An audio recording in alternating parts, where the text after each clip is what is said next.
Bonjour tout le monde.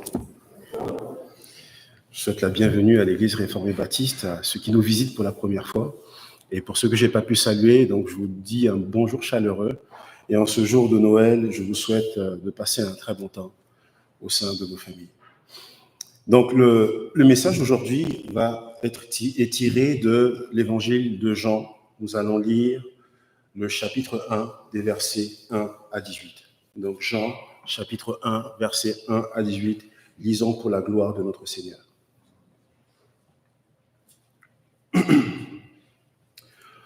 Au commencement était la parole, et la parole était avec Dieu. Et la parole était Dieu. Elle était au commencement avec Dieu. Tout a été fait par elle, et rien de ce qui a été fait n'a été fait sans elle. En elle était la vie, et la vie était la lumière des hommes. La lumière brille dans les ténèbres, et les ténèbres ne l'ont pas accueillie. Il y eut un homme envoyé par Dieu, du nom de Jean. Il vint comme témoin pour rendre témoignage à la lumière, afin que tous croient par lui. Il n'était pas la lumière, mais il vint pour rendre témoignage à la lumière. C'était la véritable lumière qui, en venant dans le monde, éclaire tout le monde. Elle était dans le monde, et le monde a été fait par elle, et le monde ne l'a pas connue. Elle est venue chez les siens, et les siens ne l'ont pas reçue. Mais à tous ceux qui l'ont reçue, elle a donné le pouvoir de devenir enfants de Dieu à ceux qui croient en son nom, et qui sont nés non du sang, ni de la volonté de la chair, ni de la volonté de l'homme, mais de Dieu. La parole a été faite chair, et elle a habité parmi nous, pleine de grâce et de vérité, et nous avons contemplé sa gloire, une gloire comme celle du Fils unique venu du Père. Jean, lui, a rendu témoignage et s'est écrié, « C'est celui dont j'ai dit, celui qui vient après moi m'a précédé, car il était avant moi. » Et nous avons tous reçu de sa plénitude, et grâce pour grâce. Car la loi a été donnée par Moïse, et la grâce et la vérité sont venues par Jésus-Christ. Personne n'a jamais vu Dieu, Dieu le Fils unique, qui est dans le sein du Père. Lui l'a fait connaître. Amen. Amen. Donc ce prologue de Jean est un hymne de l'amour de Dieu se manifestant en Jésus-Christ. Les grands thèmes qui vont remplir ces bouts de passage sont successivement la parole, la vie, la lumière, l'incarnation, la grâce, la vérité et la révélation du Père. Et ce prologue de Jean est dans de nombreux aspects différents des autres évangiles synoptiques, parce que Jean, ici, met l'emphase sur la divinité de Christ. Et selon la tradition de l'Église, le but de Jean, en écrivant son évangile, était de fournir ce matériel qui manquait aux autres évangiles. Ils sont tous inspirés, et indéniablement inspirés, mais aussi guidés par l'Esprit. Et par la même occasion, Jean voulait également combattre ces hérésies qui montaient à cette époque, qui niaient la divinité de Christ. Matthieu inaugurait son évangile en la reliant à l'Ancien Testament par des généalogies. Luc précisait l'exactitude des renseignements dès le commencement de son récit. Et Jean, lui, d'un seul coup, il commence par des faits qui sont directs sur la divinité de Christ. Donc, je vais développer 3 points ici. Donc, des versets 1 au verset 5, nous avons la divinité de Christ. La partie 2, des versets 6 au verset 13, le témoignage de Jean-Baptiste et la venue de la lumière. Et enfin, des versets 14 au verset 18, l'incarnation et la révélation.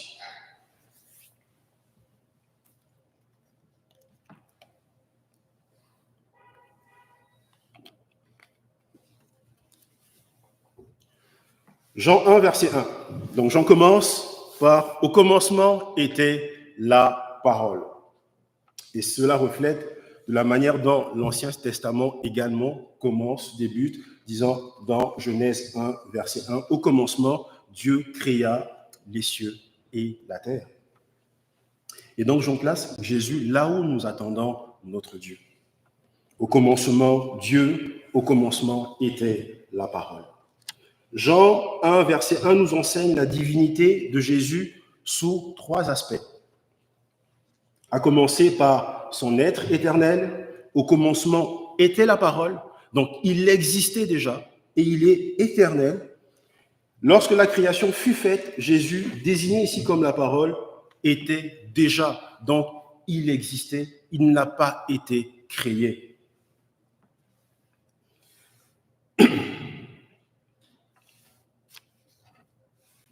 Et donc pour nous, c'est une déclaration importante sur la divinité de Christ parce que, comme je l'ai mentionné à cette époque, il y avait tous des mouvements comme Arius qui déniaient, qui refutaient la divinité de Christ.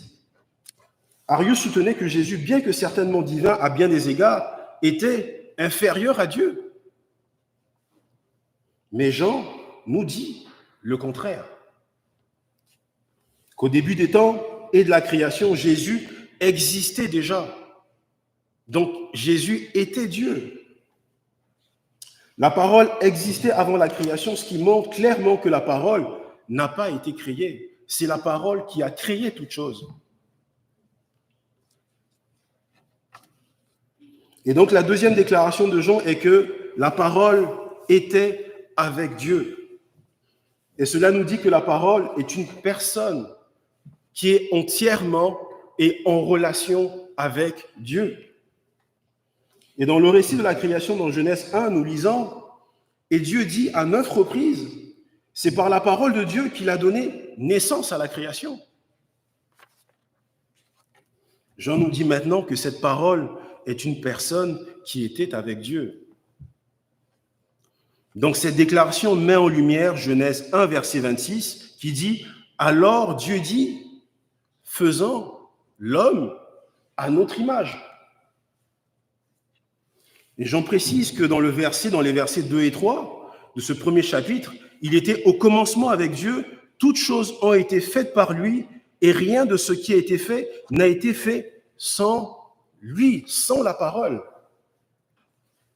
Ainsi, la parole est l'exécuteur de Dieu dans la création. L'agent qui accomplit pour nous la volonté de Dieu. Dieu a dit dans Genèse 1, verset 3, que la lumière soit. Et la parole rendit la lumière. Tout au long de la Bible, c'est la parole de Dieu qui a fait la volonté de Dieu. Le psaume 33, verset 6 enseigne « Par la parole de l'Éternel, les cieux ont été créés. Ainsi, la parole qui a été créée, la parole qui a créé la création apporte aussi le salut de Dieu. » En gardant cela à l'esprit, nous voyons que Jean veut que nous comprenions non seulement l'éternité de la parole, mais aussi la personnalité derrière la parole. La parole est une personne, et cela nous met en garde contre ces formes d'hérésie, à savoir qu'il n'y a la personnalité distincte des différents membres de la Trinité. La doctrine de la Trinité déclare dans l'unité de la divinité, il y a 3 personnes. Il y a Dieu le Père, Dieu le Fils et Dieu le Saint-Esprit. Et lorsque Jean parle de la parole, il parle de Dieu le Fils. Jésus-Christ qui vit éternellement en relation avec Dieu le Père et qui fait sa volonté. Et Jean insiste sur le fait que la parole est une personne divine distincte, parce qu'il dit que la parole était avec Dieu. Jean veut que nous sachions dès le début de son évangile, selon lequel que Jésus-Christ, c'est lui la parole, et c'est lui qui est Dieu également. Jésus est la parole divine. Jean veut que nous comprenions l'œuvre de Jésus. Il a écrit cet évangile il a écrit ces mots dans son évangile dans Jean 20, 31, afin que vous croyiez que Jésus est le Christ, le Fils de Dieu. Christ signifie Messie pour nous, Sauveur. Jésus, la parole divine, est venu dans le monde pour être cette parole salvatrice, cette parole qui nous sauve, cette parole qui nous donne la vie éternelle. Nous sommes créés à l'image de Dieu, comme nous le voyons dans Genèse 1, 26. Et ce n'est que lorsque nous connaissons Dieu et faisons sa volonté que nous trouvons un sens à notre vie et nous trouvons aussi cette joie, la joie d'appartenir à Christ. Jean dit dans Jean 1, 14, « Et la parole a été faite chair et elle a habité parmi nous, pleine de grâce et de vérité, et nous avons contemplé sa gloire, une gloire comme la gloire du Fils unique venu du Père. » Et tout cela n'a de sens que lorsque nous rencontrons Jésus-Christ. Simon-Pierre s'en est rendu compte également. Lorsque Jésus lui demande s'il allait s'en aller, Simon-Pierre le dit dans Jean 6, 68, « Seigneur, à qui irions-nous? C'est toi qui as les paroles de la vie éternelle. »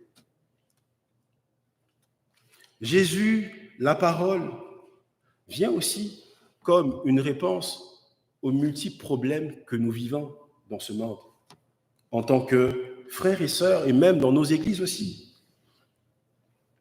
Jésus répond à nos problèmes en nous donnant la vie éternelle, et donne la vie éternelle à tous ceux qui croient en lui. Il dit dans Jean 11, 25 à 26, « Je suis la résurrection et la vie. Quiconque vit et croit en moi ne mourra jamais. » Et nous devons donc être conformes à l'image du Christ. Notre plus grand problème, c'est le péché. Ce péché qui nous éloigne de sa face. Notre péché qui nous éloigne de Christ. Notre culpabilité nous a soumis à sa colère, sans aucun moyen de nous sauver. Jésus, lui, il est donc venu pour nous sauver, pour nous racheter, pour nous donner la vie éternelle. Jésus a dit dans Jean 3, verset 15, « Il faut que le Fils de l'homme soit élevé afin que quiconque en lui ait la vie éternelle. » Comment réparer ce monde brisé? Parce que Christ a créé ce monde. Christ, Dieu nous a créés. Et c'est uniquement lui, en lui, que nous pouvions avoir cette vie éternelle. Et c'est uniquement lui qui pouvait nous sauver. Personne d'autre. Même pas Mahomet, même pas Bouddha. C'est Christ qui nous a créés. Au lieu de nous présenter une facture, lui, il nous donne ce don gratuit qui est la vie éternelle, par sa grâce et par la foi en lui. Jésus est la parole divine et la parole salvatrice. Parce que Jésus est la parole éternelle et parce que, comme nous le dit Jean 1, 14, la parole s'est faite chair et a habité parmi nous. Nous pouvons donc connaître Dieu. Et cela découle de la description que Jean fait de Jésus comme étant la parole. C'est Christ qui est la parole. Parce que Christ est la parole vivante et parce que Dieu ne change jamais, alors Dieu a toujours été et est Jésus. Mais surtout, nous apprenons de Jean que Jésus révèle l'amour de Dieu pour nous. S'il est venu parmi nous, c'est parce que Dieu nous a aimés depuis le commencement. Jean 1, 4 nous dit qu'en lui était la vie. En lui était la vie. Christ était la source de la vie. C'est l'un des thèmes les plus importants de l'évangile de Jean ici. Les versets 1 à 3 disent que la parole était avec Dieu et était Dieu et que toutes choses ont été faites par elle. La deuxième personne de la divinité, la parole, qui était le sujet de cet évangile, est la source de la vie et la source de la vie de tout l'univers. Non seulement il possède la vie, mais toute la source de la vie se retrouve en lui également.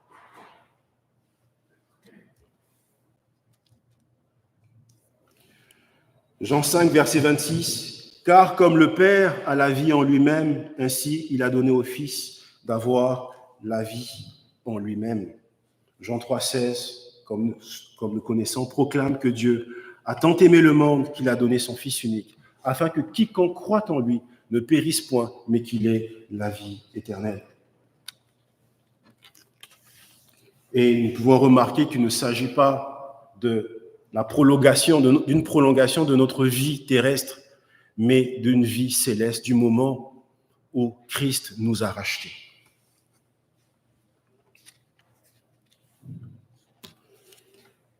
En lui était la vie, Jésus a la vie à donner à ceux qui se confient en lui.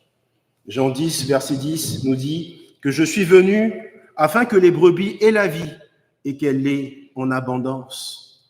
Jésus comme parole et Jésus comme vie, comme source de vie. C'est par la parole de Dieu que la vie du Christ entre en nous. Cela signifie que si nous voulons nous épanouir dans notre vie spirituelle, dans notre marche chrétienne, nous devons nous abreuver de la parole de Dieu, uniquement de la parole de Dieu.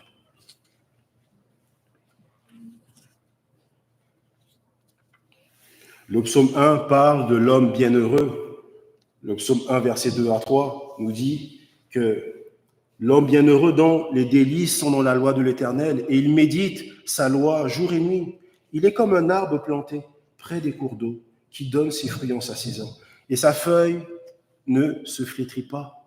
Dans tout ce qu'il fait, il prospère. Jésus, nous apprenons de l'évangile de Jean également que Jésus est une lumière qui brille. À savoir que la vie en Christ vient comme une lumière qui brille dans les ténèbres. Jean 1, 4 à 5 nous dit que nous lisons qu'en lui était la vie, et la vie était la lumière des hommes, la lumière brille dans les ténèbres. Et nous allons voir que dans les premières paroles de Genèse, dans Genèse 1, 3, que la lumière soit. Et la lumière est quelque chose que nous connaissons tous, parce que la lumière révèle. Lorsque nous entrons dans une salle qui est sombre, on allume un interrupteur et nous avons cette lumière qui brille et nous pouvons voir. Et donc Jésus est venu dans ce monde comme étant la lumière qui nous ouvre les yeux, cette lumière qui nous montre le chemin et cette lumière qui brille lorsque nous marchons.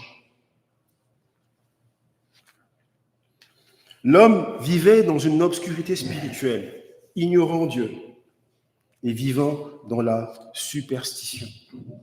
Alors, Jésus est venu révéler le Père. Il est venu révéler Dieu. Et Jean 14, verset 9, « Celui qui m'a vu a vu le Père. » Avant que Christ ne vienne dans le monde vivait et était dans les ténèbres.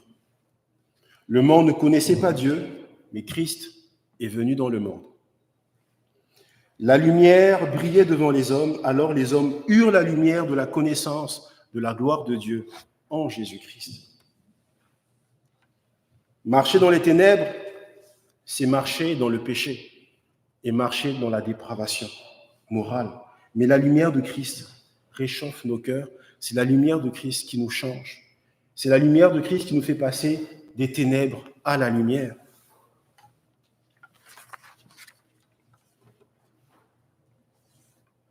Et cette transformation spirituelle est ce que Jésus voulait nous dire dans Jean 12, 46.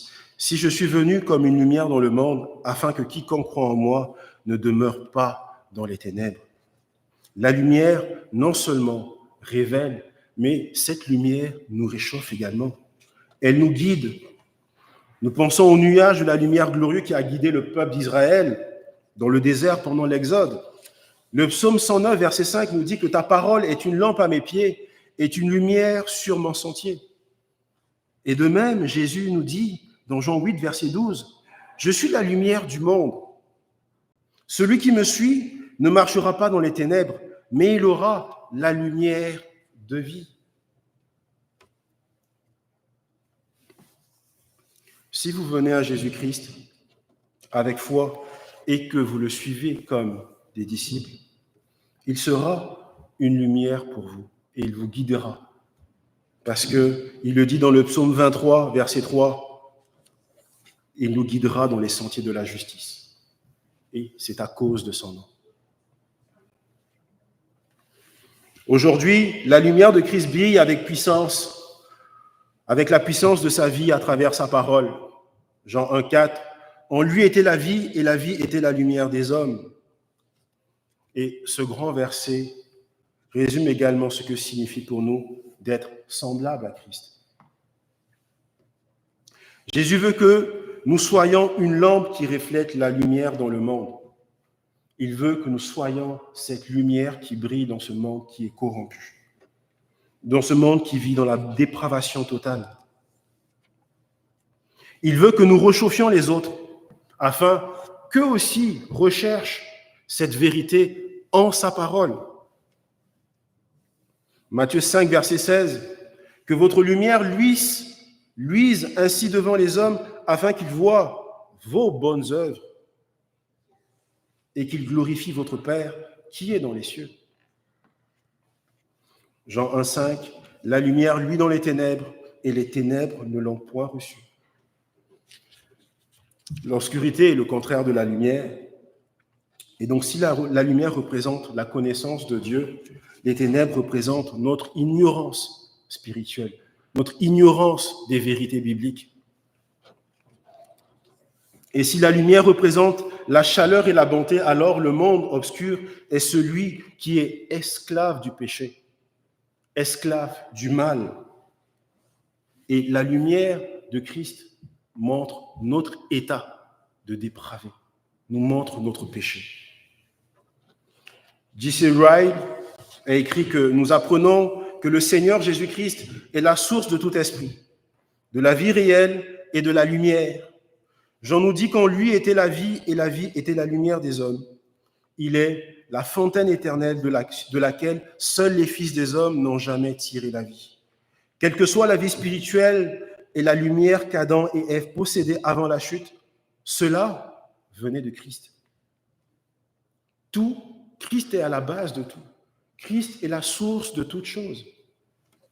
Et J.C. Ryle continue, quelle que soit la délivrance du péché et de la mort spirituelle dont un enfant d'Adam est joui depuis la chute, quelle que soit la lumière de conscience ou d'intelligence que l'on ait obtenue, tout a découlé du Christ. La grande majorité des hommes de tout âge ont refusé de le reconnaître. Ils ont oublié la chute et leur propre besoin d'avoir un sauveur. La lumière n'a cessé de briller dans les ténèbres. La plupart n'ont pas compris la lumière, mais si des hommes et des femmes parmi des innombrables millions d'humains ont eu la vie et la lumière spirituelle, ils le doivent à Christ. Ils le doivent à Jésus-Christ. Mon deuxième point, le témoignage de Jean-Baptiste et la venue de la lumière des versets 6 au verset 13.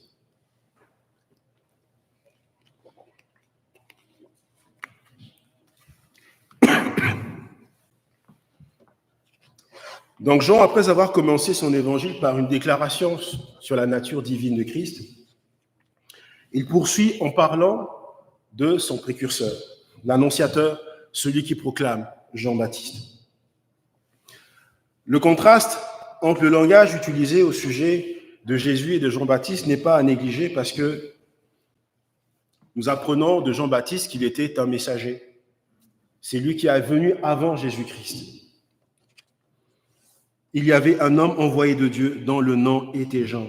Et les versets 6 et 7 sont une description courte et frappante à propos de Jean-Baptiste. Il était le messager que Dieu a promis d'envoyer avant le Messie. Il est né quand ses parents, d'un certain âge, par l'interposition miraculeuse de Dieu, il fut rempli du Saint-Esprit dès le ventre de sa mère. Il a reçu une ordonnance spéciale pour prêcher et baptiser, mais aussi de proclamer la venue immédiate de Christ. Et donc nous voyons premièrement dans ces versets la vraie nature des messagers de Christ, des messagers que nous sommes. Nous sommes des témoins. Il est dit qu'il est venu pour témoigner de la lumière afin que tous les hommes par lui puissent croire.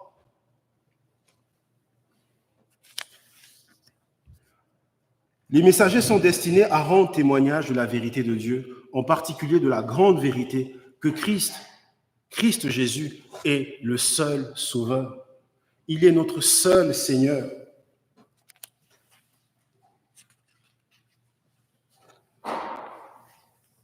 Et nous voyons, deuxièmement, dans ces versets, que notre Seigneur Jésus-Christ, la position que notre Seigneur occupe vis-à-vis des hommes.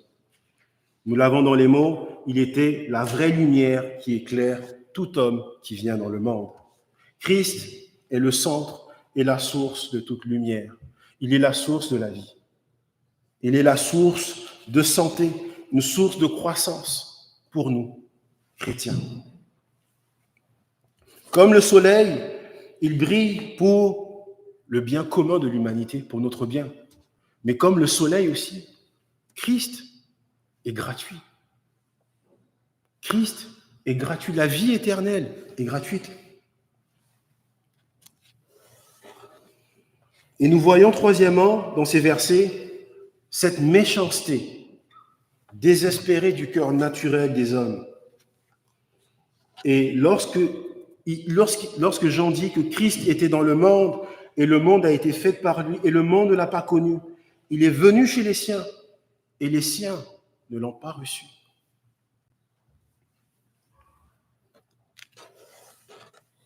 Le Christ était dans le monde de manière invisible.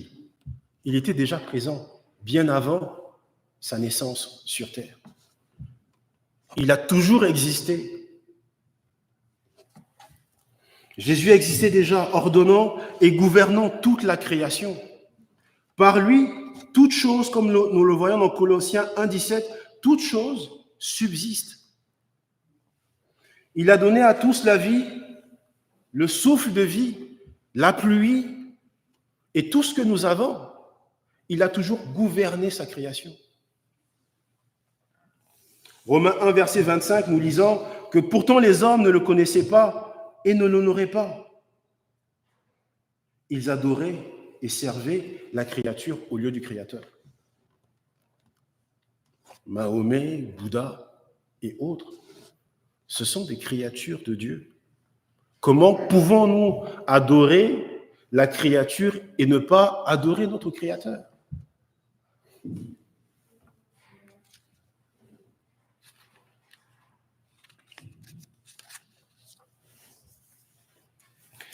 Christ est venu visiblement dans le monde quand il est né à Bethléem et il vint vers le peuple qu'il avait fait sortir d'Égypte. Il vint vers les Juifs. Et pourtant, quand il est venu, ces mêmes Juifs ne l'ont pas reçu. Les mêmes l'ont maltraité, l'ont fait vivre en enfer en mourant de la pire des morts sur l'infâme bois, sur la croix de Golgotha. Ils l'ont méprisé, ils l'ont tué. Et nous voyons enfin dans ces versets les immenses privilèges de tous ceux qui reçoivent Christ et croient en lui. Il nous est dit que tous ceux qui l'ont reçu, il leur a donné le pouvoir de devenir fils de Dieu, même à ceux qui croient en son nom. Et si la grande majorité des Juifs ne l'ont pas connu, ne l'ont pas accueilli, il y en a eu en tout cas qui l'ont accepté, qui ont accepté Jésus-Christ. Il leur a donné le privilège d'être des enfants de Dieu. Il les considère comme ses propres frères et sœurs. Il leur a conféré une dignité qui était une ample récompense pour la croix qu'ils devaient porter. Il a porté cette croix pour nous donner la vie éternelle, pour nous racheter, pour nous sauver.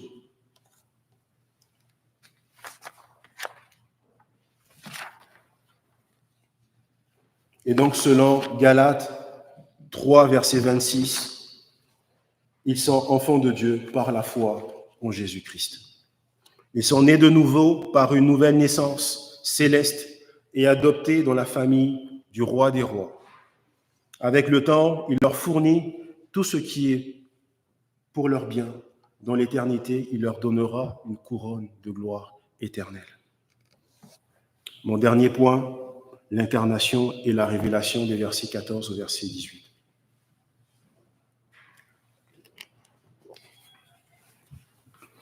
Dans Jean 1, verset 14, nous lisons que « Et la parole a été faite chair, et elle a habité parmi nous, plein de grâce et de vérité, et nous avons contemplé sa gloire, une gloire comme la gloire du Fils unique venu du Père. » Cette vérité principale, la vérité principale que ce verset nous enseigne, est une réalité selon l'incarnation de Christ, qu'il est venu parmi nous, il s'est fait chair, il s'est incarné. La parole a été faite chair et elle habitait parmi nous. Et cette parole nous enseigne que notre divin Sauveur a réellement pris sur lui une nature humaine pour venir parmi nous, afin de nous sauver. Il est vraiment devenu un homme comme nous en toutes choses, à l'exception du péché. Parce que dès sa naissance, il est venu au monde parfait, sans péché, et il est mort sans péché. Comme nous, il a grandi de l'enfance à l'état d'homme, comme nous le lisons dans Luc 2, 52, tant en sagesse qu'en stature. Comme nous, il a eu faim aussi, il a eu soif. Et il a eu des émotions, il a souffert. Lorsque nous lisons dans le précis de doctrine chrétienne de Louis Berkhof sur les états du Christ, il nous est dit que les souffrances de Christ se limitent parfois à ses dernières angoisses. Mais ce n'est pas juste. Toute sa vie a été une vie de souffrance. Ce fut la vie de serviteur de l'Éternel des armées, la vie de celui qui est sans péché dans le monde. Les souffrances de l'âme furent encore plus intenses que celles du corps. Il a été tenté par le diable, il a été opprimé par le monde d'iniquité qui l'environnait, il a été chargé du fardeau du péché qui reposait sur lui. Il fut un homme de douleur, habitué à la souffrance, selon Ésaïe 53, verset 3. Mais Jésus s'est également réjoui. Il s'est émerveillé dans Jean 1, 35, et il était même ému. Il était Dieu aussi bien qu'homme. Et nous ne devons jamais oublier que bien que notre Seigneur ait été Dieu et homme en même temps, ses natures n'ont jamais été confondues. Il a été Dieu et il a été également homme. Une nature n'a pas englouti l'autre, les deux natures sont restées parfaites et distinctes. Bien que Dieu parfait, le Christ a toujours été un homme parfait dès le premier instant de son incarnation. Bien qu'il soit devenu chair au sens le plus complet, lorsqu'il est né de la Vierge Marie, il n'a jamais cessé en aucun moment d'être cette parole éternelle. Il a toujours été cette parole vivante, cette parole éternelle. Mais dire qu'à tout instant de son ministère terrestre, qu'il n'était pas pleinement et entièrement Dieu, n'est qu'une hérésie. Parce qu'il était Dieu et il était homme, comme la parole de Dieu nous le dit. Les mots « a habité parmi nous » rappellent le temps que Dieu a passé parmi nous, qu'il a mis sa tente parmi nous, qu'il est venu vivre parmi nous. Nous avons contemplé sa gloire, impliquant, bien entendu, nous avons contemplé sa gloire, ça c'est Jean qui nous parle. Jean a été un témoin oculaire. Il était ce témoin oculaire qui a vu les miracles, qui a vu ce que Jésus a fait dans ce monde. Il a eu l'honneur de voir tout ce que Christ a fait. Jésus-Christ est un modèle et un exemple parfait pour notre vie quotidienne. S'il avait marché parmi nous sous la forme d'un ange ou d'un esprit, nous n'aurions jamais pu le ressembler. Mais c'était ce modèle dont nous avons besoin, ce modèle que Dieu le Père a envoyé, qui nous a envoyé, afin qu'on puisse l'aimer, croire en lui, croire en sa parole et avoir la vie éternelle.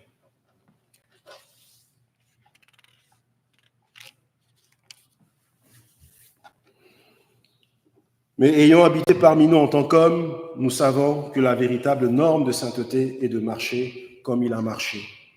1 Jean 2, verset 6. Christ est le modèle parfait. parce qu'il est Dieu, mais il est aussi un modèle parfaitement adapté à nos besoins, parce qu'il est homme. Et des versets 15 au verset 8, nous voyons que dans cette dernière partie du prologue de Jean, Jean souligne le caractère unique de Jésus en tant que notre sauveur. Mais il le compare également à Jean-Baptiste et à Moïse. Et Jean commence par nous dire que Jean est unique en sa personne, que Jésus est unique en sa personne. Jésus est notre chef spirituel suprême. Il est notre roi des rois. Et Jésus est en avance même sur les grands de ce monde. Jésus est plus fort que Mahomet, il est plus fort que Bouddha, il est plus fort que toutes les dominations de ce monde. Jésus est Dieu.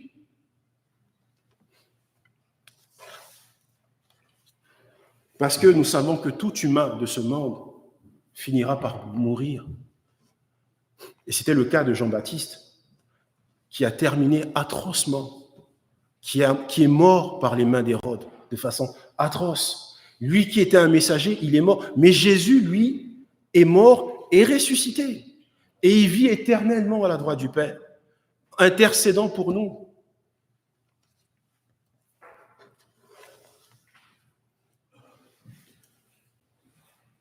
Et nous apprenons ici aussi que Jésus est unique dans sa disposition, dans ses provisions. La provision que Jésus peut nous donner est unique. Jean déclare, et de sa plénitude, nous avons tout reçu grâce sur grâce. Grâce sur grâce. Jésus possède la plénitude de toutes les bénédictions spirituelles que nous pouvons avoir. C'est en lui que nous avons cette source de la vie, source de bénédiction. Et nous avons, lorsque le vin, lorsqu'il n'y avait plus de vin, le vin était épuisé lors des noces de Cana, Jésus avait la plénitude, a eu cette plénitude de fournir du vin. Et même lorsqu'ils sont retrouvés avec uniquement 5 pains et 2 poissons, nous voyons comment Christ a multiplié cette nourriture pour donner à manger aux gens. L'évangile de Jean relate ces miracles qu'il appelle des signes de la nature divine de Christ. Ce sont des signes de la divinité parfaite de Christ. Il peut subvenir à tous nos besoins grâce à sa vie divine, infinie, toute puissante, et aussi grâce à son puits inépuisable d'amour pour nous. Jean dit donc de sa plénitude, nous avons tous reçu grâce sur grâce. Jésus nous sauve d'abord par grâce. Il nous donne la foi par sa grâce. Il nous donne la paix par grâce. Il nous donne la vie éternelle par grâce aussi. Kent Hughes a écrit « Quand la grâce afflue dans la vie d'une personne, la grâce commence également à en sortir. À mesure que la grâce que vous recevez se répand vers les autres, plus de grâce viendra, puis plus de grâce et puis encore plus de grâce. » La manière d'abonder en grâce et à la fois rechercher cette grâce pour nous-mêmes mais aussi une grâce pour les autres. Dieu nous donne cette grâce. Pourquoi voudrions-nous diviser le corps de Christ? Pourquoi voulons-nous diviser l'Église de Christ? Nous avons reçu cet amour par grâce. Prions pour qu'il nous donne aussi cette disposition à la donner aussi par sa grâce. Parce que de notre nature, nous savons, notre nature est corrompue. Mais avec son aide, nous pouvons nous aimer. Nous pouvons donner cette grâce et cet amour aux autres. Et Jean nous dit que Jésus est également unique dans ses ressources. Elles sont particulières, ces ressources. Jean compare Christ et ses ressources à Moïse, ici. Dans Jean 1,17, il nous dit que car la loi a été donnée par Moïse, la grâce et la vérité sont venues par Jésus-Christ. Si Jean-Baptiste était grand, Moïse l'était aussi. Mais Jésus est plus grand que Jean-Baptiste, est plus grand que Moïse. Moïse a apporté la loi, mais la grâce et la vérité sont venues par Jésus-Christ. Nous ne devons pas minimiser la bénédiction que la loi représente. Cela a été d'une grande aide pour nous afin de pointer notre péché, de connaître notre péché. La loi révèle aussi notre besoin de la miséricorde de Dieu, puisqu'elle nous montre clairement l'état dans lequel nous nous retrouvons, notre état de pécheur. Mais selon la loi, les bénédictions de Dieu viennent en réponse à notre obéissance, comme quelque chose que nous méritions. Faites cela et vivez, dit-il. C'est la faiblesse de la loi. Saint Augustin a expliqué que la loi a menacé, mais n'a pas apporté de secours. La loi a menacé, mais elle ne nous a pas secourus. A ordonné, mais n'a pas guéri. A manifesté, mais n'a pas enlevé nos faiblesses. C'est Jésus qui a apporté un salut qui vient par la grâce de Dieu, qui nous sauve par sa grâce. La loi exigeait la justice des hommes. La grâce apporte la justice aux hommes. La loi parle de ce que les hommes doivent faire pour Dieu. La grâce raconte ce que Christ a fait pour les hommes. Ce que Christ a fait pour nous. C'est ce sur quoi nous devons nous reposer.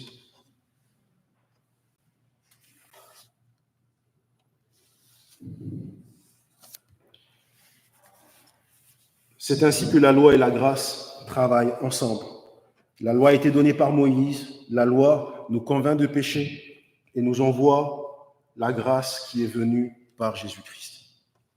Seul Jésus peut nous libérer du châtiment, de la puissance du péché, de la mort également. Toutes les grâces ne viennent que par Jésus-Christ.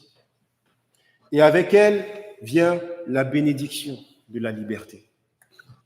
Nous sommes libérés de la culpabilité parce qu'il a porté notre châtiment sur la croix. Il a pris nos fautes avec lui sur la croix. Jean 8, 36 nous dit « Si le Fils vous a franchi, vous serez réellement libre. » Nous apprenons aussi que Jésus est unique dans sa révélation. Jésus est unique comme notre véritable sauveur en raison de sa personne divine, de sa provision inépuisable, de ses ressources de grâce et de vérité, parce que lui seul peut nous révéler Dieu le Père. C'est uniquement lui qui peut nous révéler Dieu le Père.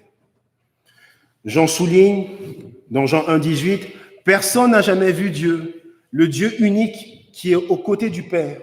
Il l'a fait connaître. » Il l'a fait connaître. Et tout au long de l'Ancien Testament, des hommes et des femmes pieux aspiraient à une connaissance intime de Dieu. On l'a vu avec Moïse, qui cherchait à voir le Seigneur, qui cherchait à voir Dieu.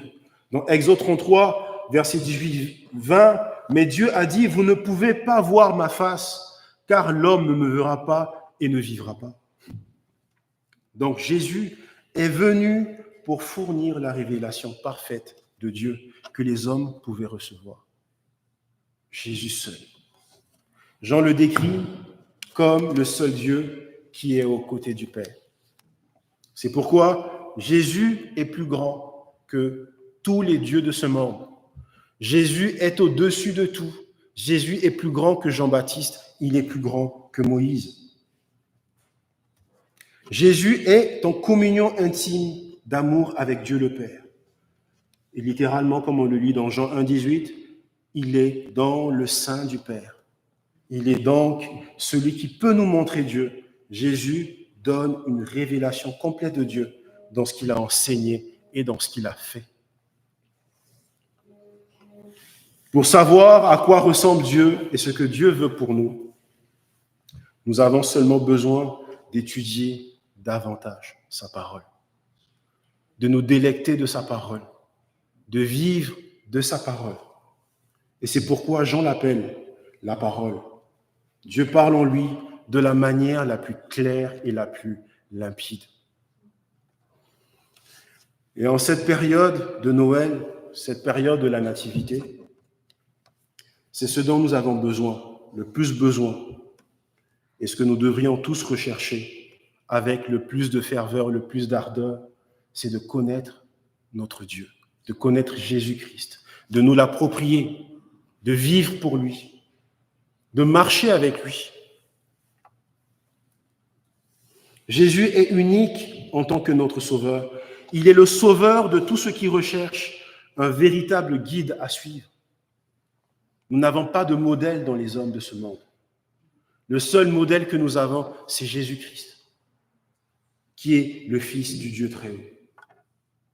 Jésus est le sauveur de tous ceux qui sont vides et désirent être remplis, parce que nos âmes ont été faites pour être remplies. Rien de moins que par Dieu lui-même, par Jésus-Christ. Jésus est le sauveur de tous ceux qui cherchent à être acceptés, car par sa grâce, nous sommes justifiés et reçus comme des enfants bien-aimés de Dieu. Et Jésus est le sauveur de tous ceux qui réalisent que notre plus grande gloire est de connaître Dieu.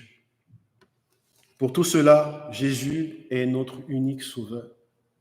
Nous n'avons pas un autre sauveur. Nous n'avons pas un autre rédempteur.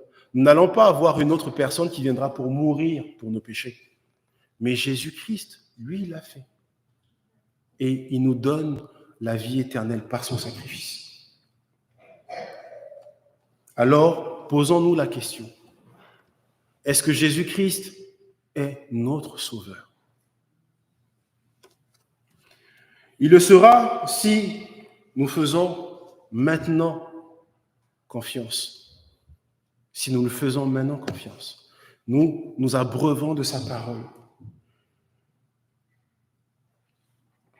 L'évangile de Jean nous promet, dans Jean 3, 36, « Celui qui croit au Fils a la vie éternelle. »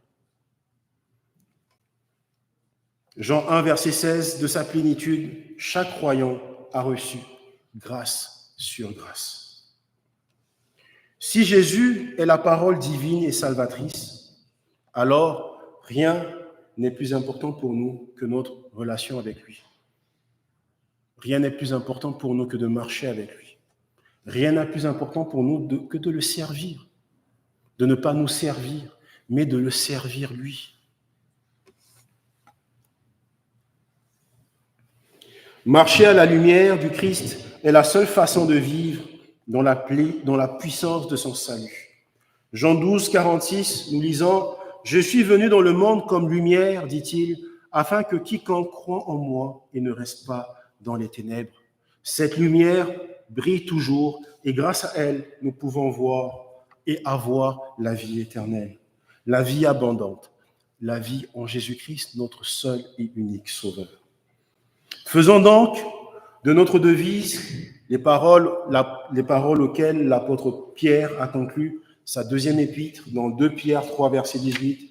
« Mais grandissez dans la grâce et la connaissance de notre Seigneur et Sauveur Jésus-Christ. À lui soit la gloire maintenant jusqu'au jour de l'éternité. Amen. » Prions. Seigneur notre Dieu, tu es la parole vivante. Tu es notre Rédempteur. Tu es celui qui a toujours existé.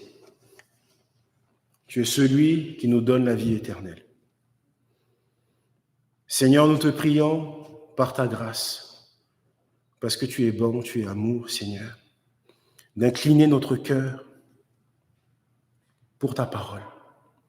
Que nous puissions nous abreuver de cette parole qui est riche, qui est une source de vie.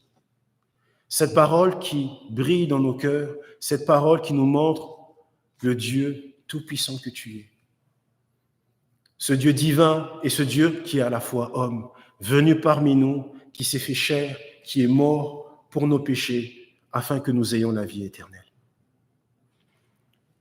Seigneur, nous te prions afin que nous puissions vivre cette vie chrétienne avec toi, que nous puissions vivre cette vie que tu as menée parmi nous, une vie loin du péché, une vie loin de toute souillure de ce monde, mais une vie consacrée à l'œuvre de Christ. Nous te rendons grâce et nous sommes tellement privilégiés, Seigneur, que tu aies pris cette nature humaine pour venir parmi nous, afin de prendre notre fardeau sur toi, Seigneur. Et c'est par tes meurtrissures que nous sommes guéris. Qu'en ce jour de la nativité, que ce soit imprégné dans les tablettes de notre cœur, Seigneur. Tu es le Dieu Tout-Puissant. Tu es le Dieu 3 fois saint, le Dieu Trine, le Dieu le Père, Dieu le Fils et le Dieu le Saint-Esprit. Que la gloire et l'honneur te reviennent. J'ai prié au nom de Jésus. Amen.